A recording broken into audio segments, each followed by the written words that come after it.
जो इसका reverse parking camera है, इसका व्यू देखिए। तो व्यू फाइंडर बड़ा छोटा सा है। दूसरा जो क्वालिटी है वो बहुत ही बेकार है, बहुत ही डाउन क्वालिटी है। तो इतनी लग्जरी कार में, महंगी गाड़ी में क्वालिटी सही नहीं है। दूसरा जो नेगेटिव है वो ये है कि जो इसका स्टार्ट स्टॉप बटन है, इंजन स्टार्ट स्टॉप का, इट्स नॉट विजिबल एनीवेयर सामने। वो यहाँ पे जहाँ पे चाबी होती है आमतौर पे, वहाँ पे दे रखा है। सो इनिशियली जो फर्स्ट टाइम यूज़र है उनको थोड़ा सा वक्त लगेगा समझने में और देखने में कि कहाँ पे है, तो उसको भी आप एक नेगेटिव मान सकते हैं इनिशियल यूज़र्स के लिए। और जो मुझे तीसरी चीज़ लगी, जो मेरे को इतनी खास नहीं लगी, वो ये है कि जो इसका टच स्क्रीन है एसी कंट्रोल्स के लिए, जस्ट लाइक द कुशाक, काफ़ी नीचे दे रखा है। And it's not very easy to operate.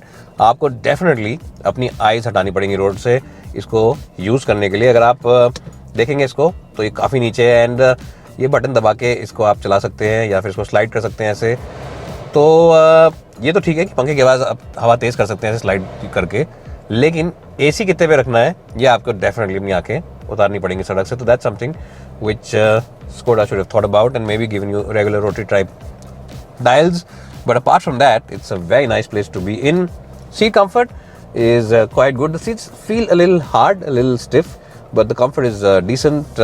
You also get this nice steering wheel, 2-spoke steering wheel. बहुत ही यूनिक डिज़ाइन है ये, तीसरा स्पोक यहाँ पे है नहीं। So it's unique design, it's good to grip. ये जो पर्टिकुलर वर्जन है जो मैं आपको दिखा रहा हूँ, ये 1.5 ऑटोमेटिक है। उसके अलावा जो डैशबोर्ड का डिज़ाइन है, जो ओवरऑल फिट एंड फिनिश है, मुझे ऐसा लगता है कि फिट एंड फिनिश तो अच्छी है, लेकिन जो डिज़ाइन है ये थोड़ा सा और स्टाइलिश कर सकते थे। It's very simplistic. हालांकि डिजिटल गेजेस मिलती हैं आपको विच यू कैन चेंज। जैसे मैं आपको दिखाता हूँ, यहाँ से बटन दबा के आप बटन दबाएंगे तो इनका लुक एंड फील चेंज हो जाता है। So that's something that you can do.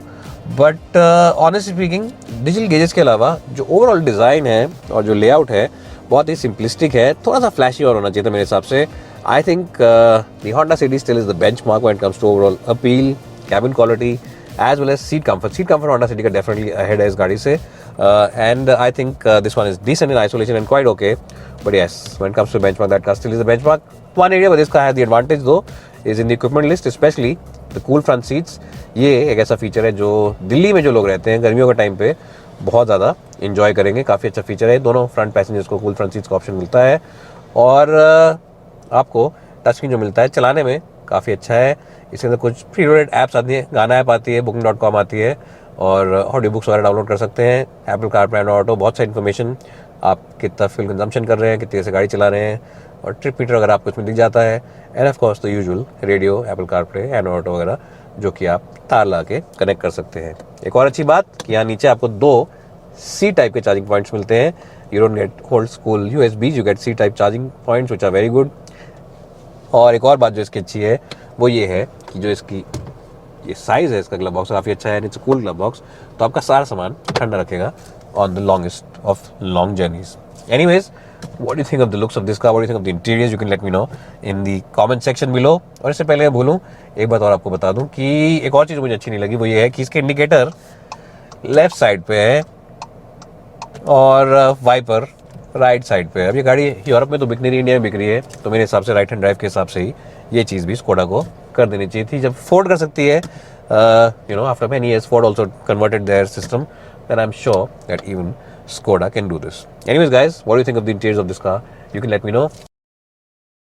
जल्दी से आपको दिखाते हैं Honda City का comparison compared with the Slavia। अगर हम बात करते हैं अल्टीमेटली इस कैबिन की, तो मेरे हिसाब से ज्यादा क्लासी कैबिन लगता है। मटेरियल्स की बात करें, प्लास्टिक क्वालिटी दोनों गाड़ियों में ऑलमोस्ट सेम है, बराबर ही है लगभग। लेकिन हाँ, जो बिल्ड क्वालिटी है, जो मजबूती की आवाज होती है दरवाजा बंद करते वक्त, वो स्कोडा में आपको ज्यादा मिलेगी। तो उसमें गाड़ी थोड़ी सी पीछे लगेगी आपको आवाज के हिसाब से, सॉलिड बिल्ड के हिसाब से। One area where this car is definitely ahead of the Skoda is in seat comfort। अगर हम सीट्स की बात करें तो ये ज़्यादा गद्देदार हैं, ज़्यादा मुलायम है।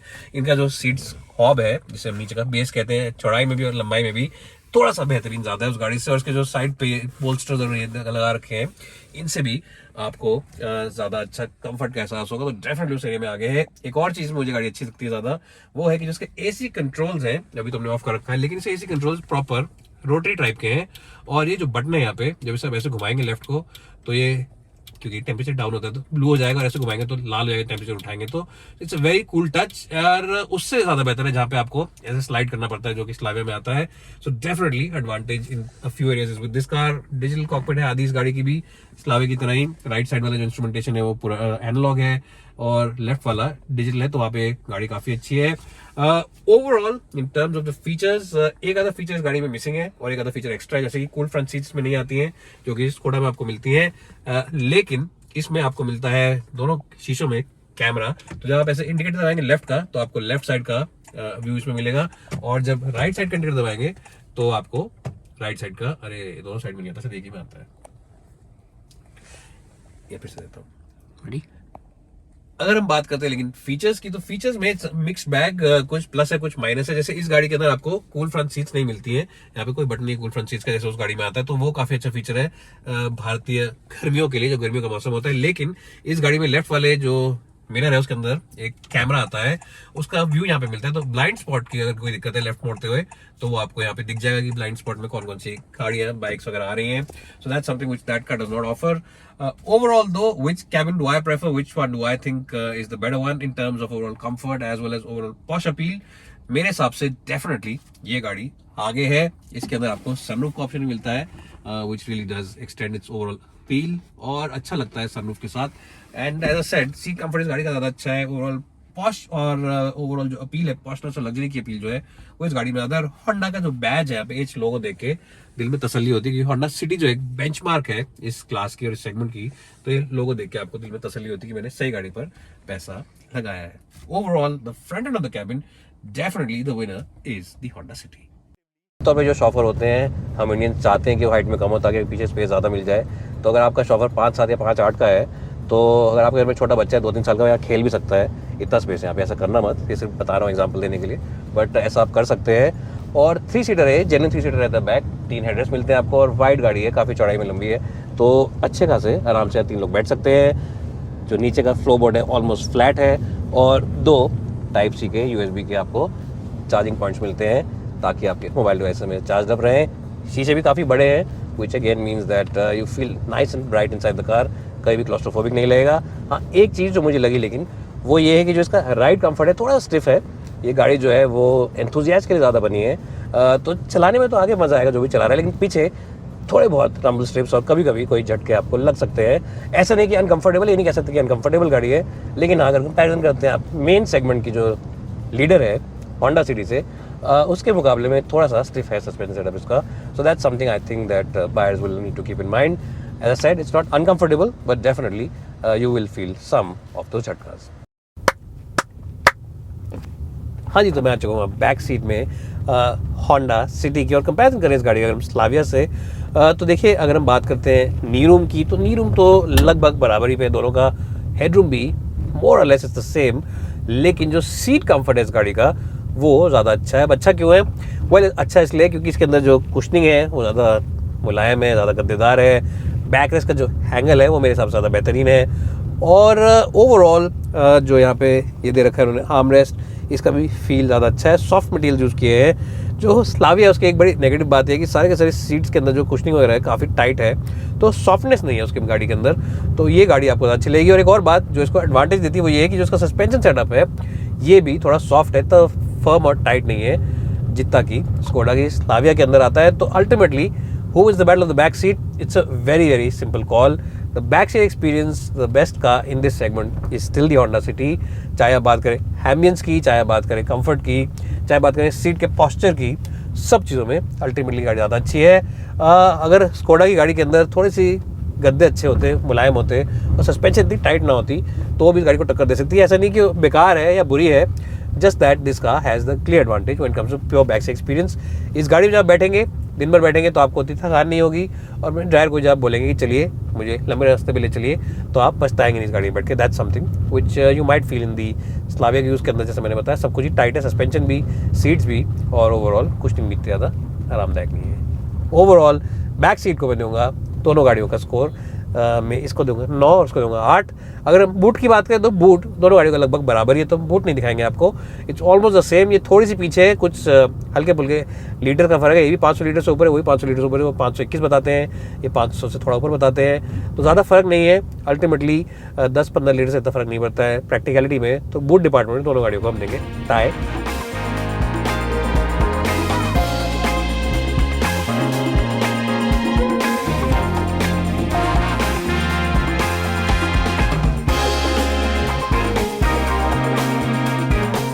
ये है 1.5 TSI, which of course means it's a turbocharged engine, और ये जो हम चला रहे हैं वर्जन, ये आता है 7 speed dual clutch automatic gearbox के साथ, और मेरे हिसाब से this is the best engine and gearbox combination available on this car.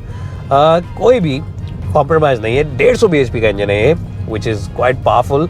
In fact आप में से कुछ लोग जो मेरी तरह अब 30+ हैं, 35-40 के बीच में हैं, वो लोग अगर 20 साल पहले की बातें याद करें, जब वो कॉलेज में थे या स्कूल में थे, तो आपको याद होगा जब ओरिजिनल स्कोडा ने अपनी ऑक्टेविया की RS लॉन्च करी थी, तो जो उसका इंजन था वो भी 150 bhp का था। हालांकि वो थोड़ा बड़ा इंजन था, 1.8 था, ये 1.5 में से 150 bhp निकाल रहा है। तो ये दिखाता है कि टेक्नोलॉजी कैसे आगे बढ़ गई है, बट टेक्नोलॉजी के साथ साथ ये भी दिखाता है कि परफॉर्मेंस के मामले में ये इंजन क्या सब कर सकता है। अब परफॉर्मेंस की अगर हम बात करें तो ये गाड़ी बहुत ही सुपर क्विक है। 0 to 100 बहुत जल्दी आ जाएगा, under 10 second. In fact just around 9 second में आप 0 to 100 पे पहुंच जाएंगे। हमने ऑफिशियली कोई मीटर और सारे इक्विपमेंट लगा के टेस्ट नहीं किया, लेकिन सुबह जब हम चला रहे थे गाड़ी तो स्टॉप वॉच के साथ और अपने कैमरा के उसके ऊपर लगा के चला रहे थे, तो हमने देखा कि करीब 10 सेकंड के अंदर 0 to 100 हो गई थी। तो बहुत फास्ट है, और जो गियर शिफ्ट है वो भी बहुत तेज़ है, क्योंकि 2 क्लच है, एक क्लच है ऑड नंबर के लिए, एक क्लच है इवन नंबर के लिए, तो 2 क्लच हमेशा रेडी रहते हैं गैस शिफ्ट करने के लिए। और इसमें आपको पैडल शिफ्टर्स मिलते हैं। तो पैडल शिफ्टर जो है, इनको जब आप यूज़ करेंगे तो बहुत ही लाइटिंग फास्ट, जिसे हम कहते हैं अंग्रेजी में, जैसे कि रोशनी होती है और जब चकाचौंध होती है, जब बाहर बारिश हो रही होती है और साथ में बादल गरजते हैं, तो वैसे ही उतनी तेज़ी के साथ लाइटनिंग जैसे गिरती है, वैसे ही गेयर्स यहाँ से चेंज होंगे। और ये देखिए, आधा सेकंड भी नहीं लगता, मिली सेकंड्स के अंदर गेयर्स एक्चुअली चेंज हो जाते हैं। सबसे अच्छी बात यह है कि रिफाइनमेंट इस इंजन की बेहतरीन है। सबसे अच्छी बात यह है कि बेहतरीन रिफाइनमेंट है इस इंजन की। चाहे आप इसको रेव करें, चाहे आप स्टार्ट करें ठंडे मौसम में, चाहे आप इसे भगाएं हाईवे के ऊपर, शांत रहता है तब भी कैबिन, और बहुत ही स्मूथ है और एफर्टलेस है ये इंजन और गियरबॉक्स का कॉम्बिनेशन। जो 1 लीटर इंजन हमने चलाया पहले, जो अपनी वीडियो देखी, उसको हमने चलाया तो उसकी रिफाइनमेंट इतनी अच्छी नहीं लगी हमें। और साथ ही साथ रिफाइनमेंट के अलावा भी जब उसको हम रेस दे रहे थे, जब भगा रहे थे, तो मज़ा नहीं आ रहा था। तो that is something which became loud noisy engine था वो थोड़ा कंपैरेटिवली। ये वाला बिल्कुल ही मक्खन है। और वाकई अगर मुंबई करने के लिए इस गाड़ी का वीडियो रिव्यू करेंगे तो बोलेंगे वाह क्या चुम्मा इंजन बनाया है, और वाह क्या चुम्मा गाड़ी बनाई है। चलाने में no two ways about it, it's a beautiful engine.